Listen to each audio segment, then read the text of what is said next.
My name is James.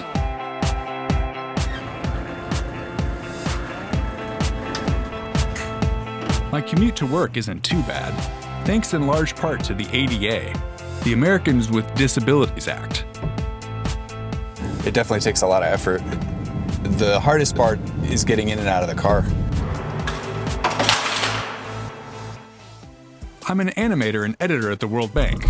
We produce videos about people all over the world who are lifting themselves out of poverty.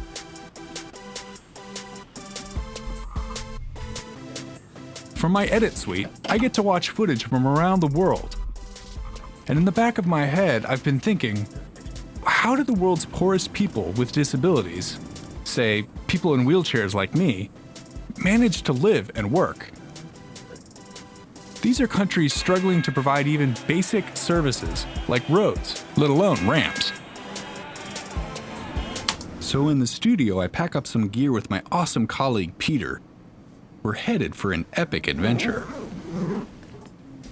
Here, we are boarding the plane. And here is what it looks like in my head. Animation, it's what I do.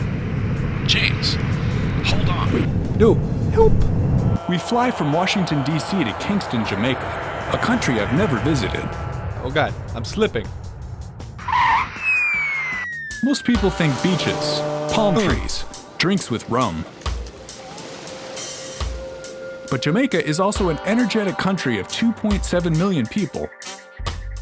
And unfortunately, it has one of the slowest growing economies in the developing world.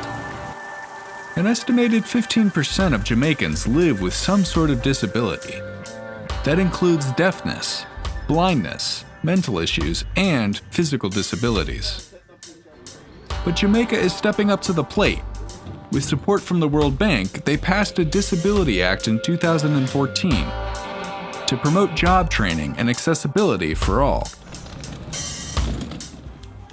My plan is to hang out with Patrick. He received a grant to train as an electric wheelchair mechanic and start a business outside of Kingston. Luckily, we find a van to get there. Our driver Derek says it's the only one for hire in Jamaica that's equipped for wheelchairs. And with a little robotic help, Patrick and I are face to face. Patrick. Hi, James. Nice to meet you. Finally. Greetings. Indeed. My brother. Yes, man. Thank you for having me. He shows me around his shop he designed and built.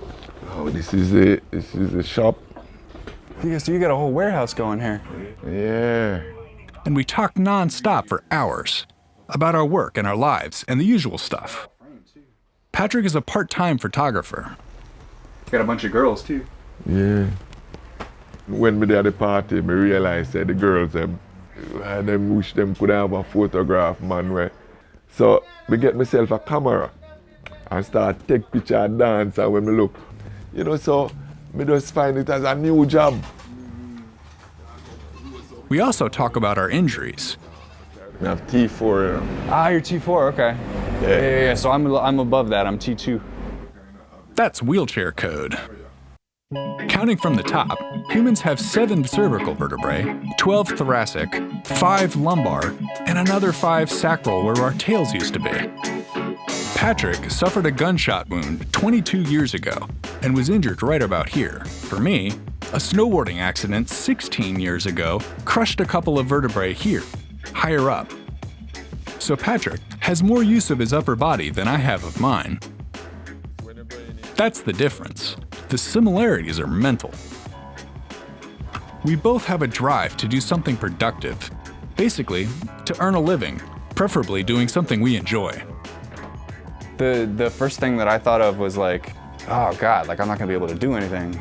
But then I was like, wait a minute, I can sit in front of a computer. And so instantly I was like, I'm trying to learn as much as I could. and then the brain start to click more to what you want to do. Yeah. But as we talk, I'm wondering, it's great to want a job, but how easy is it to work in a developing country when you're in a chair? So fast forward to the next day, and I'm about to find out. This is a market in central Kingston. We travel just a few blocks, but it takes forever. My eyes are glued to my foot plate. I don't want it to get stuck and flip me over.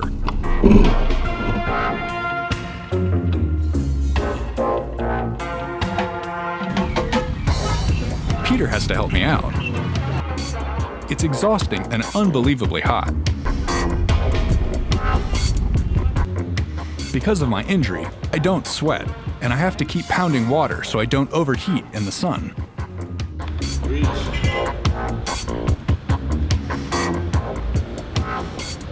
This is tiring. It is not easy to get around. You have to be paying attention all the time. It's all different. So like you'll do one curb cut and make it, but then the next one will be different. So then you got to figure out what to do. A disabled Jamaican named Marlon was killed by a bus in the same area the previous year. I've seen the photo of his crushed wheelchair. Since sidewalks aren't a good fit, we're forced to share the road with traffic. Cars fly by. Jamaicans drive on the left, and my American brain is very confused when traffic comes from the other way. I'm thinking of Marlon a lot right now. All to buy some food for dinner. Can I buy 3 onions? Please. And I just saw those hot peppers too. So yeah, mobility in Jamaica is a big problem. So how do people get to work? Patrick says most buses are designed to be wheelchair friendly, but the accessible sections have been crammed with extra seats. So public transportation isn't an option. If you're wealthy enough to have a car, parking is an issue. And even if you can get transport to your workplace, you face curbs and stairs and few ramps. The Jamaican Disability Act will change that, but it will take time. Old buildings will be converted, and new buildings will be accessible. It's slow, but hey, it's progress.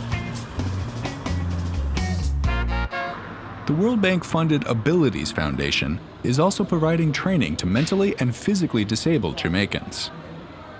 These men are learning carpentry. The foundation also teaches furniture making, landscaping, and sewing. Meet Therese.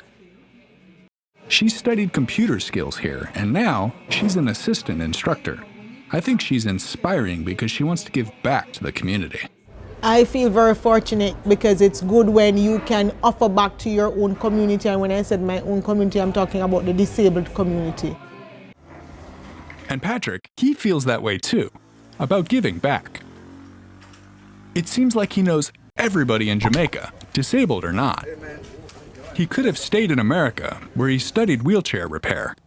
But he decided to return to Jamaica, even though it's harder to live here, because he wants to help his own people achieve a better quality of life, like he told me that first day. I show them that you don't have to go out there and beg. You can help yourself by doing a lot of things with your hand and your brain. And now, it's our last day. We've come to say goodbye to Patrick. He cooks up some fresh-caught snapper and the vegetables I got at the market. I'm gonna miss this. I devoured dinner before heading out into the sunset. And it was at some point that evening, as we returned to the hotel, that it really hit me. When you're first injured, you think you'll be a burden to society. Whoa. You feel helpless when your body is no longer the way it used to be. But now, Therese and Patrick, not only are they not a burden, they're giving back to society. And that's what I strive for too. And I think this comes out in Patrick's story, I'm far enough along into my disability that I can now turn and help other people. I have been able to heal and fix everything that was broken with myself when I was injured 16 years ago. And so now it's my turn to pick up the mantle and push as hard as I can. Because otherwise, everything that's happened before has been for nothing. And that, I think, cannot happen. Our environments are different, but we are united, not by our disability, but by our ability to reach out and change the world. The World Bank says we all benefit when everyone in society is given an opportunity to prosper. I've heard that. I'd even created videos about it before. But now, I feel it.